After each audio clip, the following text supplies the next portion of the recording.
জীবনটা আসলে খুব দ্রুত এগিয়ে যায়। প্রতিদিন একই রুটিন, একই দৌড়, একই ব্যস্ততা। কখন যেন নিজের জন্য সময় রাখাটাই ভুলে যাই আমরা। তাই এখন সকালবেলা ঘুম থেকে উঠে প্রথমেই একটু গরম জল খাই। তারপর ধীরে ধীরে রান্নাঘরে গিয়ে আজকে সবার জন্য ব্রেকফাস্টে সুজির উপমা বানাচ্ছি, আর সঙ্গে দুধ চা না হলে তো আমার সকালটাই সম্পূর্ণ হয় না। এই ছোট্ট ছোট্ট কাজগুলো করতে করতেই কখন যেন দিনটা শুরু হয়ে যায়। তারপর অফিস, কাজ, দায়িত্ব সব তো আছেই।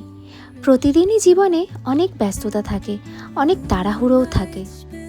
তবুও ভাবি এই ব্যস্ত জীবনের মাঝেও নিজের জন্য একটু সময় বের করা কিন্তু খুবই দরকার। আসলে পারফেক্টলি সর্টেড বলে কিছু হয় না।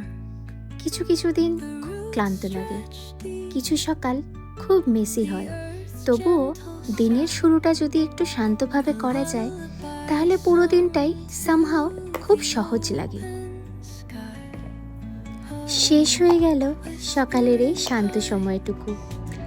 আবার শুরু হবে দিনের দৌড়, অফিস, কাজ, দায়িত্ব আর ব্যস্ততা।